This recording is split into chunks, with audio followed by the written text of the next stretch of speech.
ഈ വാർത്താ മണിക്കൂറിലെ പ്രധാന റിപ്പോർട്ടുകളുമായി വാർത്താമഴ ആരംഭിക്കുന്നു. ഞാൻ എസ് വിജയകുമാർ. മുന്നണികളുടെ നെഞ്ചിടിപ്പ്.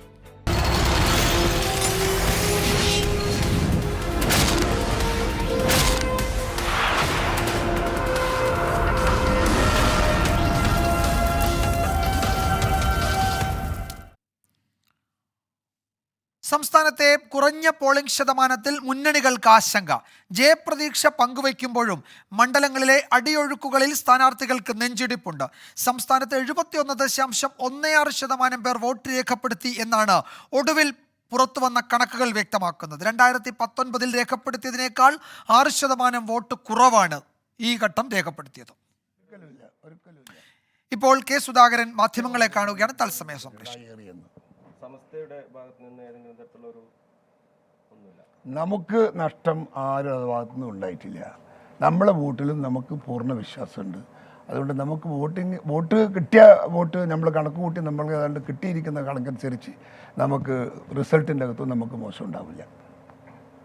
ഓക്കെ, യെസ്, വോട്ട് കുറവ് UDF ബാധിക്കില്ല. പോളിംഗ് ശതമാനം കുറഞ്ഞത് UDF ബാധിക്കില്ല. UDF വോട്ടുകൾ പോൾ ചെയ്തിട്ടുണ്ട് എന്നാണ് സുധാകരൻ വിശദീകരിക്കുന്നത്. 2019 രേഖപ്പെടുത്തിയതിനേക്കാൾ 6% വോട്ട് കുറവാണ് ഇത്തവണ രേഖപ്പെടുത്തിയത് എന്നാണ് ഏറ്റവും പുതിയ കണക്കുകൾ വ്യക്തമാക്കുന്നത്. എന്താണ് ഇക്കാര്യത്തിൽ മുന്നണികളുടെ പ്രതീക്ഷകൾ, സ്ഥാനാർത്ഥികളുടെ പ്രതീക്ഷകൾ എന്ന് നോക്കാം. പ്രതികരണങ്ങളിലേക്ക് ആദ്യം. ഞങ്ങൾക്ക് നല്ല വിജയ പ്രതീക്ഷയാണ്. 20-ൽ 20 സീറ്റും കിട്ടുമെന്നുള്ള പൂർണ്ണ വിശ്വാസത്തിലാണ് ഞങ്ങൾ. ജനങ്ങൾ വളരെ ആവേശം പ്രകടമായിരുന്നു, വളരെ വലിയ ആവേശം പ്രകടമായിരുന്നു. ഒരിക്കലും ബാധിക്കില്ല. ഇനിയിപ്പോൾ 80 വയസ്സ് കഴിഞ്ഞവരുടെ ധാരാളം വോട്ട് വരാനുണ്ട്, പോസ്റ്റലോട്ട് വരാനുണ്ട്. ഇതെല്ലാം കൂടെ വരുമ്പോൾ പോളിംഗ് ശതമാനം ഇനിയും വർദ്ധിക്കും. ഒരു ആശങ്കയില്ല. കാരണം ഞങ്ങൾ ബൂത്തുകളിൽ നിന്നുള്ള ഒരു വോട്ട് ചെയ്യുമ്പോൾ ടിക്കുകയല്ലോ. ഞങ്ങളുടെ വോട്ടുകളൊക്കെ നേരത്തെ എണ്ണി തിട്ടപ്പെടുത്തി പോളിംഗ് സ്ക്വാഡുകൾക്ക് നൽകിയിട്ടുള്ളതാണ്. അപ്പം അതിൽ ഒരു 90% വന്നിട്ടുണ്ട്. ഞങ്ങളുടെ വോട്ടെന്ന് പറയുന്നത് നല്ല വിജയം ഉണ്ടാവും. ഞാൻ നേരത്തെ പറഞ്ഞ പോലെ 50,000 അടുത്ത വിജയമാണ് പ്രതീക്ഷിക്കുന്നത്. എന്നെ നിങ്ങൾ നിയോഗിച്ചാൽ നിങ്ങൾക്കതുകൊണ്ട് ഉണ്ടാകാവുന്ന ഗുണങ്ങൾ എന്തൊക്കെയാണ്? ഇത് മാത്രമാണ് ഞാൻ ചർച്ച ചെയ്തു പോയത്. അതവരുടെ മൂളയിൽ അവർ ചിന്തയ്ക്ക് വകയാക്കി എടുത്താൽ ഉറപ്പായിട്ടും നല്ല നിശ്ചയമുണ്ടാകും എന്ന് പറയുന്ന വിശ്വാസത്തിലാണ് പോയിരിക്കുന്നത്. ഞാൻ എൻ്റെ സ്ഥാനാർത്ഥികളുടെ പേര് ഞാൻ ഇതുവരെ പറഞ്ഞിട്ടില്ലല്ലോ, സഹ സ്ഥാനാർത്ഥികളുടെ അല്ലേ. ക്രോസ് വോട്ടിങ്ങിനെ സംബന്ധിച്ച് ജനങ്ങൾക്കും നല്ല ബോധം 2019 റിസൾട്ടിൽ നിന്ന് ഒരു പഠനം അവർക്കുമുണ്ടായി എന്ന് കരുതിക്കോളൂ. ഒരു സംശയവുമില്ല, ഞങ്ങൾ എല്ലാവരുടെയും പോയി നോക്കിയപ്പോൾ ഒരു കംഫർട്ടബിൾ വിജയമായിരിക്കും. അതിനെക്കുറിച്ച് ഞങ്ങൾക്കും സംശയമില്ല. ഞങ്ങൾ മനസ്സിലാക്കിയിരിക്കുന്നത് നിങ്ങളെ പോലെയുള്ള എല്ലാ മാധ്യമ പ്രവർത്തകർ ഈ മണ്ഡലം മുഴുവൻ ഓടി നടന്ന് പ്രവർത്തിച്ച ആൾക്കാർക്കും ഒരു സംശയവുമില്ല ഇതായിരിക്കും ഔട്ട്കം. അപ്പോൾ ഞങ്ങൾക്ക് ഒരു ചിന്തയില്ലാതെയാണ് ഞാൻ ഇറങ്ങുന്നത്. ബാക്കി ഞാൻ എപ്പോഴും പറഞ്ഞല്ലോ, 2ാമത് സ്ഥാനത്തിന് വേണ്ടി ഒരു മത്സരം ഉണ്ടാകും രണ്ടാളുടെ ഇടയിൽ. കേരളത്തിൽ മാത്രമല്ല, പക്ഷേ ഹിന്ദി സംസാരിക്കുന്ന സംസ്ഥാനങ്ങളും കൂടി ഞങ്ങൾ കേൾക്കുന്ന വാർത്ത ഞങ്ങൾക്ക് അനുകൂലം തന്നെയാണ്. Very positive news. അതുകൊണ്ടാണ് ഞാൻ പറയുന്നത്, അത്രത്തോളം ആത്മാർത്ഥതയോടെ ഈ സാധ്യത, ഭരണം മാറ്റാൻ കൊണ്ടുവരുന്ന സാധ്യത ശരിക്ക് മുന്നോട്ട് നിൽക്കുന്നുണ്ട്. ആ സ്പിരിറ്റിലാണ് ഞാനിപ്പോൾ നമ്മളുടെ തിരുവനന്തപുരം ഇപ്പോൾ തൽക്കാലത്ത് വിട്ടുപോകുന്നത്. പ്രാഥമിക വിലയിരുത്തലിൽ നമ്മൾ നല്ല ഭൂരിപക്ഷം ജയിക്കുന്നതാണ്. ആ വോട്ടിംഗ് കുറഞ്ഞ ഇടതുപക്ഷത്തിന് അനുകൂലമായിരിക്കും. കാരണം 5% ടോട്ടൽ വോട്ടിൽ 5% കുറവുന്നുണ്ട്. ഇവിടുത്തെ മതേതര ജനവിഭാഗം എന്ന് ഞാൻ പറയുള്ളൂ. ഏതെങ്കിലും ന്യൂനപക്ഷം എന്നൊന്നും ഞാൻ പറയേണ്ട, അങ്ങനെയല്ല പറയേണ്ടത്. മതേതര വിശ്വാസികളായിട്ടുള്ള ആൾക്കാരുണ്ട്, അത് എല്ലാ വിഭാഗത്തിലും പെട്ട ആൾക്കാരുണ്ട്. അവരാണല്ലോ ഈ പറയുന്നത്. വയനാട്ടിൽ 3 കള്ളവോട്ട് നടന്നുവെന്ന ആരോപണത്തിൽ തെരഞ്ഞെടുപ്പ് ഉദ്യോഗസ്ഥർ അന്വേഷണം തുടങ്ങി. പയ്യന്നൂരിലും കല്യാശ്ശേരിയിലും വ്യാപക ക്രമക്കേട് നടന്നുവെന്ന് UDF സ്ഥാനാർത്ഥി രാജ്മോഹൻ ഉണ്ണിത്താൻ ആരോപിച്ചു. പയ്യന്നൂരും കല്യാശ്ശേരിയിലും 10 മടങ്ങ് ആവേശമാണ് അവർ കാണിച്ചത്, ബൂത്ത് പിടിച്ചെടുക്കാൻ, കള്ളവോട്ട് ചെയ്യാൻ. ഞാൻ എൻ്റെ പ്രസൻസിൽ കള്ളവോട്ട് പിടിച്ചിട്ട് പോലും എന്നെ ആക്രമിക്കാനാണ് മുതുകുട എന്ന് പറയുന്ന സ്ഥലത്ത് പട്ടുവത്ത് തയ്യാറായിട്ടുള്ളത്. അപ്പം കള്ളവോട്ട് പയ്യന്നൂർ ഞാൻ ഇന്നലെ കോൺസെൻട്രേറ്റ് ചെയ്ത് സ്ഥാനാർത്ഥി എന്നല്ലേ, ഞാൻ ഇന്നലെ 7 അസംബ്ലി മണ്ഡലത്തിൽ പോകേണ്ട ഞാൻ 2 മണ്ഡലങ്ങളാണ് കോൺസെൻട്രേറ്റ് ചെയ്യുന്നത്, പയ്യന്നൂരും ഒന്ന് കല്യാശ്ശേരിയും. എനിക്കറിയാം പയ്യന്നൂരും കാലിയാശ്ശേരിയിലും അവരാവനാഴിയിൽ അവസാനത്തെ ആയുധം കള്ളയോട്ടാണ്. അജീഷ് ജയകുമാർ തിരുവനന്തപുരത്ത് നിന്ന് വിവരങ്ങൾ നൽകും. അജീഷ്, ഈ മുന്നണികളുടെ കണക്കുകൂട്ടലുകൾ, അതായത് ഇപ്പോൾ എല്ലാ ബൂത്തുകളിൽ നിന്നുള്ള വിവരങ്ങൾ സ്ഥാനാർത്ഥികൾക്ക് ലഭിക്കുന്നു, അല്ലെങ്കിൽ മുന്നണി നേതൃത്വത്തിന് ലഭിക്കുന്നു, അവരത് സംസ്ഥാന തലത്തിൽ ക്രോഡീകരിക്കുന്നു. എന്തായാലും ഒരു ഏകദേശ രൂപം ഇതിനോടകം മുന്നണി നേതൃത്വങ്ങൾക്ക് കിട്ടിയിട്ടുണ്ടാകുമല്ലോ. പ്രധാനപ്പെട്ട എന്താണ് ഒരു വിലയിരുത്തൽ? ഈ വോട്ട് കുറഞ്ഞതിൽ ആശങ്കയില്ലെന്ന് പറയുമ്പോഴും അടിയൊഴുക്കുകളിൽ എന്തോ സംഭവിച്ചിട്ടുണ്ട് എന്ന ഒരു ഒരു ഒരു അപകട ഭീതി എല്ലാ നേതാക്കളുടെയും പ്രതികരണത്തിൽ കാണാൻ കഴിയുന്നുണ്ടല്ലോ, അല്ലേ? തീർച്ചയായും വിജയകുമാർ, 40 ദിവസം നീണ്ടുനിന്ന പ്രചരണമാണ്. കേന്ദ്രമന്ത്രിമാരും MLA-മാരും ദേശീയ നേതാക്കളും അടക്കം മത്സരിച്ച തെരഞ്ഞെടുപ്പ്. പലതരത്തിലുള്ള വിഷയങ്ങൾ ചർച്ചയായിരുന്നു. സംസ്ഥാന സർക്കാരിനെതിരെയുള്ള പല വിഷയങ്ങൾ ചർച്ചയായിരുന്നു. കേന്ദ്ര സർക്കാരിന്റെ നടപടികൾ ചർച്ചയായിരുന്നു. അങ്ങനെ ഇത്രയധികം വാശിയേറിയ ഒരു പോരാട്ടം നടത്തിയിട്ട് പോലും പോളിംഗ് ശതമാനത്തിൽ വലിയൊരു ഇടിവുണ്ടാക്കിയത് മുന്നണികളിൽ വലിയ ആശങ്കയാണ് ഉണ്ടാക്കിയിട്ടുള്ളത്. കഴിഞ്ഞ വർഷം 77% പോളിംഗ് രേഖപ്പെടുത്തിയപ്പോൾ ഇന്ന് അവസാനം വരുന്ന കണക്കനുസരിച്ച് 71.16% കണക്ക്. ഇനി വീട്ടിലെ വോട്ടും പോസ്റ്റൽ വോട്ടുകളും കൂടിയാണ് ഇനി ചേർക്കാനുള്ളത്. ഇതുകൂടി കടന്നാൽ പോലും ഒരു 72, 73 അതിനപ്പുറം കടക്കാൻ ഇടയില്ല. എന്നാൽ എന്തുകൊണ്ടാണ് ഇത്തരത്തിലൊരു പോളിംഗ് ശതമാനത്തിൽ കുറവ് വന്നത് എന്നൊരു പരിശോധനയിലേക്ക് മുന്നണികൾ കടന്നിട്ടുണ്ട്. കാരണം സംസ്ഥാന സർക്കാരിന്റെ പല വിഷയങ്ങൾ, അതായത് മാസപ്പടിയും വിലക്കയറ്റവും അതേപോലെ തന്നെ ക്ഷേമ പെൻഷൻ അടക്കമുള്ള വിഷയങ്ങൾ ചർച്ചയായിരുന്നു. ഈ 3 LDF-നെതിരെ ഈ UDF-ഉം അതേപോലെ NDA-യും പ്രധാനമായും ഉന്നയിച്ചത് ഈ വിഷയങ്ങളായിരുന്നു. കൂടാതെ തന്നെ കേന്ദ്ര സർക്കാരിന്റെ നടപടികൾക്കെതിരെ LDF-ഉം വലിയ രീതിയിൽ പ്രചരണം നടത്തിയിരുന്നു. പ്രധാനമന്ത്രി ഏറ്റവും കൂടുതൽ തവണ കേരളത്തിലെത്തി പ്രചാരണം നയിച്ചതെന്ന് ഒരു പ്രത്യേകത കൂടി ഈ തെരഞ്ഞെടുപ്പിനുണ്ട്. LDF-ന്റെ തന്നെ ദേശീയ നേതാക്കൾ എല്ലാവരും സംസ്ഥാനത്തിന്റെ പല മണ്ഡലങ്ങളിലും കേന്ദ്രീകരിച്ച് പ്രചാരണം നടത്തി. UDF-ന് വേണ്ടി രാഹുൽ ഗാന്ധിയും പ്രിയങ്കാ ഗാന്ധിയും അടക്കം മുഖ്യമന്ത്രിക്കെതിരെ പേരെടുത്ത് വിമർശനം നടത്തി.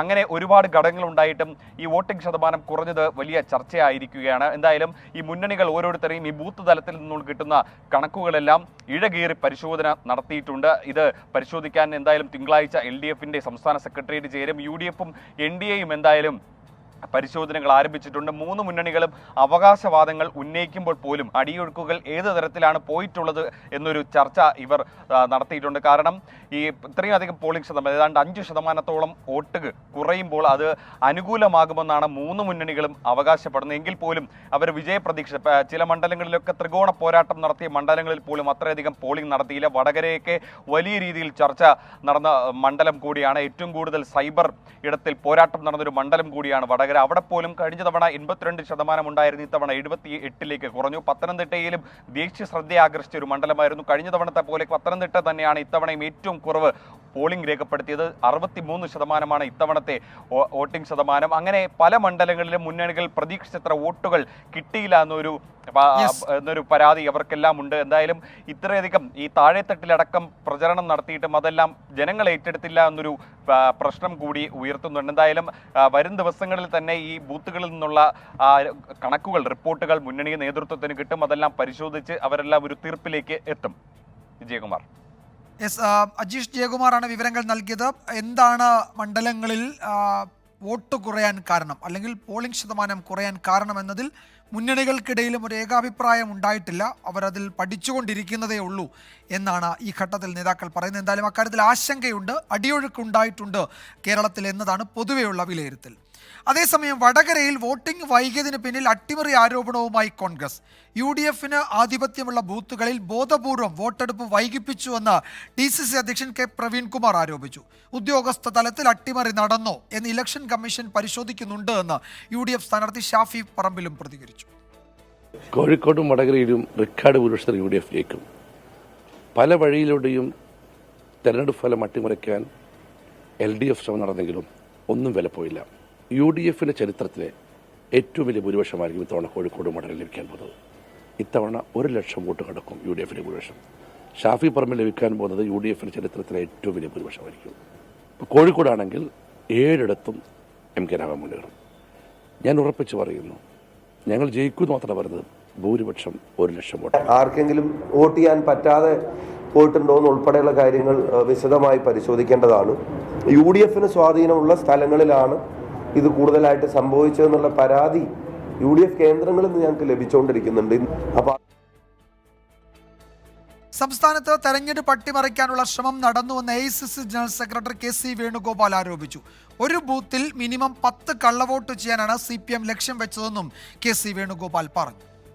കേരളത്തിലെ ചരിത്രത്തിൽ ഇതുവരെ ഇല്ലാത്തവണ്ണം തിരഞ്ഞെടുപ്പ് പ്രക്രിയ അലങ്കോലമാക്കിയ ഒരു ഇലക്ഷനായിരുന്നു ഇന്നലത്തെ ഇലക്ഷൻ. സത്യത്തിൽ വോട്ടർമാരെ പീഡിപ്പിച്ച ഒരു ഇലക്ഷനായിരുന്നു ഇന്നലെ കേരളത്തിലെ തെരഞ്ഞെടുപ്പ് മിഷണറി ഉദ്യോഗസ്ഥന്മാർ നടത്തിയത്. ഇലക്ട്രൽ സിസ്റ്റം കംപ്ലീറ്റ് CPM ഹൈജാക്കിയായിരുന്നു. CPMന്റെ ഡിസ്ട്രിക്ട് കമ്മിറ്റി യോഗത്തിൽ വെച്ച് അവർ കൊടുത്ത ടാർഗറ്റ് ഇരട്ട വോട്ടുകൾ ഒരു ബൂത്തിൽ മിനിമം 10 വോട്ടുകൾ വെച്ച് ഇരട്ട വോട്ടുകൾ ചെയ്യണമെന്നാണ് ടാർഗറ്റ്. 3 മണിക്ക് ശേഷം ബൂത്തുകളിലേക്ക് കൂടുതൽ ആളുകൾ എത്തിയതാണ് പോളിംഗ് വൈകാൻ കാരണമായതെന്ന് മുഖ്യ തെരഞ്ഞെടുപ്പ് ഓഫീസർ സഞ്ജയ് കൗൾ വ്യക്തമാക്കി. 95% ബൂത്തിൽ വൈകുന്നേരം 6 മണി 6:30 പോളിംഗ് കഴിഞ്ഞു. ബാക്കി booths by 8-9 it was over. Just these വടകരയുടെ 8 ബൂത്തുകൾ മാത്രമേ ആയിരുന്നു കുറച്ച് ഇഷ്യൂസ്. 3 മണിക്ക് ശേഷം ഈ ബൂത്തുകളിൽ ഒത്തിരി ആൾക്കാർ ഒരു വലിയ ഒരു നമ്പർ വോട്ടേഴ്സ് വന്നു. അതുകൊണ്ടാണ് കുറച്ച് സമയം എടുത്തത്. അതൊന്ന്. രണ്ടാമത്തെ ഈ വോട്ടിംഗ് മെഷീനിൻ്റെ ടെക്നിക്കൽ ഇഷ്യൂസ് പെർസെൻറ്റേജ് നോക്കിക്കഴിഞ്ഞാൽ നമ്മൾ ഇതിൻ്റെ അനലൈസ് ചെയ്തു. കഴിഞ്ഞ ഇലക്ഷൻ ആവറേജ് ഒരു 5% ആയിരുന്നു ഫെയിലിയർ റേറ്റ്. ഈ പ്രാവശ്യം VVPAT ബാലറ്റ് യൂണിറ്റ് കൺട്രോൾ യൂണിറ്റിൻ്റെ 0.44% ഫെയിലിയർ റേറ്റ്. VVPATൻ്റെ 2.1% ആണ്. സോ അങ്ങനെ നോക്കിക്കഴിഞ്ഞാൽ ഈ പ്രാവശ്യം machines have performed much better than last time. നോക്കാം. എന്തായാലും വിൽ ബി എക്സാമിനിങ് അതെങ്ങനെ എന്ത് സംഭവിച്ചു, വെദർ അറേഞ്ച്മെന്റ്സിന്റെ കുറവായിരുന്നു, വാട്ട് ഹാപ്പൻ, എന്തായാലും നോക്കാൻ പോകുന്നു. MG പ്രതീഷും രാഹുൽ സുരേഷും വിവരങ്ങൾ നൽകും. രാഹുൽ, എന്താണ് വടകരയിലെ പരാതി? വടകരയിൽ 200-ലധികം ബൂത്തുകളിൽ ബോധപൂർവം വോട്ടിംഗ് വൈകിപ്പിച്ചു എന്നാണല്ലോ DCC പറയുന്നത്. ഏതാണ്ട് സമാനമായ പരാതി അവിടെ ഷാഫി പറമ്പിലിനുമുണ്ട്. എന്താണ് നമ്മുടെ അന്വേഷണത്തിൽ മനസ്സിലായത്? അവിടെ എന്ത് സംഭവിച്ചു എന്നാണ് കരുതേണ്ടത്? വിജയകുമാർ, വടകര മണ്ഡലത്തിലെ അവസാന വോട്ട് രേഖപ്പെടുത്തിയത് ഇന്നലെ രാത്രി 11:43 പോളിംഗ് സമയം കഴിഞ്ഞു ഏതാണ്ട് 5.5 മണിക്കൂർ പിന്നിട്ടിട്ടാണ് വോട്ടർമാർക്ക് വോട്ട് ചെയ്യാനുള്ളൊരു അവസരം ഉണ്ടായത്. ഇന്നലെ രാവിലെ 7 മണി മുതൽ രാത്രി വരെ നമ്മൾ വിവിധ ബൂത്തുകളിൽ പോകുമ്പോഴും ഇതിന് സമാനമായ സാഹചര്യമായിരുന്നു. കാര്യമായൊരു തള്ളിക്കയറ്റമില്ല. പക്ഷേ വോട്ട് ചെയ്യാൻ എത്തുന്ന ആളുകൾക്ക് കൃത്യസമയത്ത് വോട്ട് രേഖപ്പെടുത്തി മടങ്ങാൻ സാധിക്കുന്നില്ല. അതാണ് ഇത്തരത്തിൽ നീണ്ട നിരയിലേക്ക് രാത്രി വൈകി ഉള്ള വോട്ടെടുപ്പിൽ കാര്യങ്ങൾ എത്തിച്ചത്. ഇതിലാണിപ്പോൾ ഉദ്യോഗസ്ഥ തലത്തിൽ അട്ടിമറി നടന്നിട്ടുണ്ടോ എന്നൊരു സംശയം കോൺഗ്രസ് ഈ ഘട്ടത്തിൽ ഉന്നയിക്കുന്നത്. കോഴിക്കോട് DCC പ്രസിഡന്റ് പ്രവീൺ കുമാറും ഒപ്പം തന്നെ വടകരയിലെ UDF സ്ഥാനാർത്ഥി ഷാഫി പറമ്പിലും ഇതിന് സമാനമായ ഒരു പ്രതികരണമാണ് ഇപ്പോൾ നിലവിൽ നൽകിയിട്ടുള്ളത്. ഇലക്ഷൻ കമ്മിറ്റി ചേരാൻ സാധിച്ചിട്ടില്ല. ഇലക്ഷൻ കമ്മിറ്റി യോഗം ചേർന്ന് ഇതുമായി ബന്ധപ്പെട്ട് കൂടുതൽ വിലയിരുത്തൽ നടത്തും. അതിനുശേഷം ആവശ്യമെങ്കിൽ ഇലക്ഷൻ കമ്മീഷന് പരാതി നൽകുമെന്നാണ് UDF സ്ഥാനാർത്ഥിയും ഒപ്പം തന്നെ DCC പ്രസിഡന്റും പറയുന്നത്. അതോടൊപ്പം തന്നെ UDFന് പ്രാതിനിധ്യമുള്ള, അതായത് നാദാപുരം, കുറ്റ്യാടി ഉൾപ്പെടെയുള്ള മേഖലകളിൽ മനഃപൂർവ്വം ഈ വോട്ടെടുപ്പ് താമസിപ്പിച്ചു എന്നൊരു ആരോപണമാണ് നിലവിൽ DCC പ്രസിഡന്റിന്റെയും UDF സ്ഥാനാർത്ഥിയുടെയും ഭാഗത്തു നിന്നും ഉണ്ടാകുന്നത്. ഇത് ഇലക്ഷൻ കമ്മിറ്റി ഉടൻ തന്നെ യോഗം ചേർന്ന് ഇതിൽ വ്യക്തത വരുത്തുമെന്നും അതിനുശേഷം ഇലക്ഷൻ കമ്മീഷന് പരാതി നൽകുമെന്നുമാണ് നിലവിൽ സ്ഥാനാർത്ഥിയും ഒപ്പം തന്നെ DCC പ്രസിഡന്റ് വ്യക്തമാക്കുന്നത്. യെസ്, MG പ്രതീഷ് തിരുവനന്തപുരത്ത് നിന്ന്. പ്രതീക്ഷ, തെരഞ്ഞെടുപ്പ് കമ്മീഷൻ മുഖ്യ തെരഞ്ഞെടുപ്പ് ഓഫീസർക്ക് എന്താണ് ഈ കാര്യത്തിൽ വിശദീകരിക്കാനുള്ളത്? കാരണം വലിയ പരാതികളുണ്ട്. അട്ടിമറിക്കാൻ ഇടപെടൽ നടന്നു എന്നതടക്കം ഉള്ള പരാതികൾ ഉയരുന്നുണ്ട്. പക്ഷേ വൈകി എന്നതൊരു വസ്തുതയാണ്. അക്കാര്യത്തിൽ തെരഞ്ഞെടുപ്പ് കമ്മീഷന്റെ വിശദീകരണം എന്താണ്? വിജയകുമാർ, തിരഞ്ഞെടുപ്പ് നടത്തിപ്പുമായി ബന്ധപ്പെട്ട് വലിയ പരാതികൾ ഉയർന്ന പശ്ചാത്തലത്തിലാണ് വിശദീകരണവുമായി മുഖ്യ തിരഞ്ഞെടുപ്പ് ഓഫീസർ തന്നെ ഇപ്പോൾ രംഗത്ത് വന്നത്. ഇദ്ദേഹം പ്രധാനമായും പറയുന്നത് 6 മണിയോടുകൂടി തന്നെ 95% ബൂത്തുകളിലും പോളിംഗ് അവസാനിച്ചിരുന്നു. വടകരയിലെ 8 ബൂത്തുകളിൽ മാത്രമാണ് പ്രശ്നമുണ്ടായിരുന്നത്. ഈ ആളുകൾ ഇത്രത്തോളം ഈ പോളിംഗ് വൈകാനുള്ള കാരണം ഈ വലിയ ചൂടായിരുന്നു. അതുകൊണ്ട് തന്നെ 3 മണിക്ക് ശേഷം കൂടുതൽ ആളുകൾ പോളിംഗ് ബൂത്തിലേക്ക് എത്തി. അതാണ് ഇത്തരത്തിൽ വോട്ടെടുപ്പ് നീണ്ടുപോകാനുള്ള ഒരു കാരണമായി അദ്ദേഹം ചൂണ്ടിക്കാണിക്കുന്ന കാര്യം. മറ്റൊന്ന്, ഈ തിരഞ്ഞെടുപ്പ് അട്ടിമറിക്കാൻ ശ്രമിച്ചുവെന്ന KC വേണുഗോപാലിന്റെ ആരോപണങ്ങളെ പൂർണ്ണമായും തിരഞ്ഞെടുപ്പ് ഓഫീസർ തള്ളുന്നുണ്ട്. അത്തരം ആരോപണങ്ങൾ അടിസ്ഥാനരഹിതമാണ് എന്നതാണ് പറയുന്ന കാര്യം. ഉദ്യോഗസ്ഥരുടെ ഭാഗത്ത് നിന്ന് വീഴ്ചകളൊന്നും തന്നെ സംഭവിച്ചിട്ടില്ല. ഏതെങ്കിലും തരത്തിൽ പരാതികൾ ലഭിച്ചാൽ, അല്ലെങ്കിൽ ഏതെങ്കിലും അത്തരം ആരോപണങ്ങൾ ഉണ്ടെങ്കിൽ അത് പരാതിയായി ലഭിച്ചാൽ പരിശോധിക്കുമെന്ന് കൂടി അദ്ദേഹം അറിയിച്ചിട്ടുണ്ട്. വോട്ടിംഗ് മെഷീനുകളുടെ പ്രവർത്തനം കഴിഞ്ഞ നിയമസഭാ തിരഞ്ഞെടുപ്പിനെ അപേക്ഷിച്ച് മെച്ചപ്പെട്ടതായിരുന്നു. വളരെ കുറച്ച് പരാതികൾ മാത്രമായിരുന്നു ഉണ്ടായിരുന്നത്. അതുകൊണ്ട് തന്നെ നിലവിലെ തിരഞ്ഞെടുപ്പിൽ സംതൃപ്തി ഉണ്ട് എന്നതാണ് തിരഞ്ഞെടുപ്പ് ഓഫീസർ അറിയിക്കുന്നത്. ഈ ഉദ്യോഗസ്ഥരുടെ ഒരു പരിശീലനക്കുറവ് ഈ വൈകാനുള്ള ഒരു കാരണമായി പറയുന്നുണ്ട്. പക്ഷേ അത് ഈ കള്ളവോട്ട് ഉൾപ്പെടെയുള്ള ആരോപണങ്ങൾ പല ബൂത്തുകളിലും ഉയർന്ന സാഹചര്യത്തിൽ ഈ ഉദ്യോഗസ്ഥർക്കടക്കം ചില ആശങ്കകൾ ഉണ്ടായിരുന്നു. അത്തരത്തിലൊരു വൈകലിന് ഇടയാക്കിയിട്ടുണ്ട്. ബാക്കി മറ്റ് പ്രശ്നങ്ങളൊന്നും തന്നെ ഉണ്ടായിട്ടില്ല എന്നതാണ് മുഖ്യ തെരഞ്ഞെടുപ്പ് കമ്മീഷന്റെ വിശദീകരണം. അക്കാര്യത്തിൽ ആരോപണങ്ങൾ തള്ളുകയാണ്. എന്തൊക്കെയാണ് പ്രശ്നങ്ങൾ ഉള്ളത് സംബന്ധിച്ച് ഗൗരവമുള്ള പരാതികളിൽ പരിശോധന നടത്തുമെന്ന് മുഖ്യ തെരഞ്ഞെടുപ്പ് ഓഫീസർ അറിയിച്ചു. MG പ്രതീഷും രാഹുൽ സുരേഷുമാണ് വിവരങ്ങൾ നൽകിയത്. ഇപ്പോൾ ആലപ്പുഴയിലെ NDA സ്ഥാനാർത്ഥി ശോഭാ സുരേന്ദ്രൻ മാധ്യമങ്ങളെ കാണുന്നു. അല്ല, ഇന്നലെ തന്നെ EP-യുമായി ബന്ധപ്പെട്ട വിഷയത്തിൻ്റെ ഞാൻ നടത്തിയിട്ടുള്ള ആ പ്രവർത്തനത്തെക്കുറിച്ച് പറഞ്ഞ് ഞാൻ നിർത്തിയതാണ്. അവിടെ നിന്ന് ഒരു കടുകുമണിക്ക് പോലും ഇനി ബാക്കി പറയാൻ പുതുതായിട്ട് ഒന്നുമില്ല എന്നുള്ളതാണ്. പ്രധാനമായിട്ടും കോൺഗ്രസ് ഒക്കെ പറയുന്നത് മുഖ്യമന്ത്രിക്ക് വേണ്ടിയാണ് EP വന്നത് എന്നുള്ളതാണ് അവർ പറയുന്നത്. അത്തരം ഇടപെടൽ മറ്റ് കേസുകൾ കരവിനോടക്കമുള്ള വിഷയങ്ങൾ ഒത്തുതീർപ്പാക്കുന്നതിന് വേണ്ടിയുള്ള ഇടനിലക്കാരനായാണ് EP വന്നതെന്നാണ് ആരോപണം കോൺഗ്രസ് അടക്കം ഉന്നയിക്കുന്നത്. മുഖ്യമന്ത്രിയുടെ അറിവോടെയാണ് അതാണോ, അത്തരം ചർച്ചകളാണോ, അതോ രാഷ്ട്രീയ ചർച്ചകൾ മാത്രമാണോ നടന്നത്? അല്ല, ഞാൻ പറഞ്ഞല്ലോ, ഞാൻ ഏതൊരു കാര്യം പറയുമ്പോഴും അത് ക്രിസ്റ്റൽ ക്ലിയർ ആയിട്ട് മാധ്യമ സുഹൃത്തുക്കളുടെ മുന്നിൽ പറയുന്ന ഒരാളാണ്. അതിൽ വളയ്ക്കുകയോ അല്ലെങ്കിൽ ഒടിക്കുകയോ മുറിക്കുകയോ ഒന്നും ചെയ്യാറില്ല. കൃത്യമായി തന്നെയാണ് ഞാൻ കാര്യങ്ങൾ അവതരിപ്പിക്കാറുള്ളത്.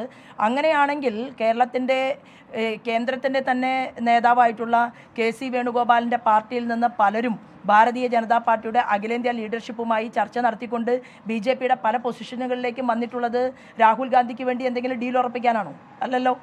അപ്പോൾ കോൺഗ്രസ് പാർട്ടി ക്ഷയിക്കുകയും ആ കോൺഗ്രസ് പാർട്ടിയുടെ തലപ്പത്തിരുന്നു കൊണ്ട് അനുഭവമുള്ളവരും പരിണിതപ്രജ്ഞരും നല്ല കഴിവുള്ള ചെറുപ്പക്കാരുമൊക്കെ ആ പ്രസ്ഥാനത്തിൽ വളരെ ശോഭിക്കാൻ വേണ്ടി ശ്രമിക്കുമ്പോൾ ആ ശോഭയെ തല്ലിക്കെടുത്താൻ വേണ്ടി പരിശ്രമിക്കുന്നവരുടെ കൂട്ടത്തിൽ വേണുഗോപാൽ ഇരുന്നതുകൊണ്ട് ഇന്ന് ആ പാർട്ടിക്ക് ഏറ്റിട്ടുള്ള ക്ഷതമുണ്ടല്ലോ, അത് മാറ്റാൻ വേണ്ടിയിട്ട് ഈ കേരളത്തിൽ നിന്നുള്ള പ്രഗത്ഭരായിട്ടുള്ള നേതാക്കന്മാരെയൊക്കെ ഒന്ന് വിളിച്ചിരുത്തിയിട്ട് ആവശ്യമുള്ളവർക്ക് അംഗീകാരമൊക്കെ കൊടുത്ത് ഞാനും എൻ്റെ കെട്ടിയോളും എന്നുള്ള ആ തീരുമാനത്തെ മാറ്റിവെച്ചുകൊണ്ട് ഇതൊരു മഹാപ്രസ്ഥാനമാണ് എന്നുള്ള ബോധ്യമുണ്ടെങ്കിൽ കോൺഗ്രസിനെ എങ്ങനെ കൈകാര്യം ചെയ്യണം, ഉള്ള നേതാക്കന്മാരെ എന്ന് കൈകാര്യം ചെയ്യണം നല്ല രീതിയിൽ എന്ന് ചിന്തിക്കാനാണ് വേണുഗോപാൽ സമയം മെനക്കെടുത്തേണ്ടത്.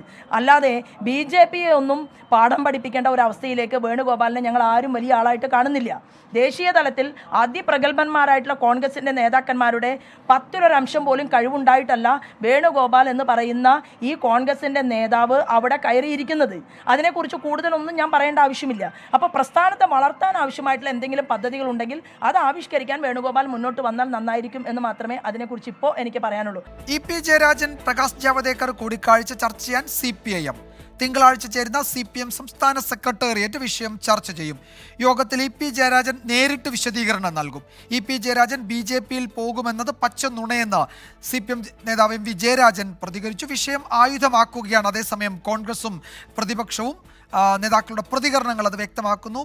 ഇക്കാര്യത്തിൽ കൂടുതൽ പ്രതികരണത്തിനില്ല എന്നും സംസ്ഥാന നേതൃത്വം മറുപടി നൽകിയിട്ടുണ്ടെന്നും CPM ജനറൽ സെക്രട്ടറി സീതാറാം യെച്ചൂരിയും പറഞ്ഞു. ഷഫീദ് റാവുത്തർ വിവരങ്ങൾ നൽകും തിരുവനന്തപുരത്ത് നിന്ന്. ഷഫീദ്, ഇതിൽ CPM-ന് കടുത്ത അതൃപ്തിയുണ്ട്. അനാവശ്യമായ ഒരു ചർച്ച ഇക്കാര്യത്തിൽ നടന്നു. അതിന് EP ജയരാജൻ തന്നെ വഴിമരുന്നിടുകയും ചെയ്തു. തെരഞ്ഞെടുപ്പിൻ്റെ അവസാന മണിക്കൂറുകളിൽ അത് വലിയ ചർച്ചയാവുകയും ചെയ്തു കേരളത്തിൽ. എന്തായിരിക്കും തുടർ നടപടികൾ? ഇതിൽ ജയരാജന് ജാഗ്രതക്കുറവുണ്ടായി എന്ന ഒരു മുഖ്യമന്ത്രിയുടെ ഒരു പരസ്യ ശാസന സ്വഭാവത്തിലുള്ള പ്രതികരണത്തിനപ്പുറത്തേക്ക് എന്തൊക്കെ സംഭവിക്കാനാണ് സാധ്യത? വിജയകുമാർ, നമുക്കറിയാവുന്ന പോലെ തന്നെ നിർണായക തെരഞ്ഞെടുപ്പ് ദിവസം പ്രകാശ് ജാവദേക്കർ കൂടിക്കാഴ്ച നടത്തിയെന്നുള്ള കാര്യം EP ജയരാജൻ പുറത്തു പറഞ്ഞത് അത്ര നിഷ്കളങ്കമായിട്ടല്ല എന്നുള്ളതാണ് ഇക്കാര്യത്തിലെ CPM നേതൃത്വത്തിന്റെ വിലയിരുത്തൽ.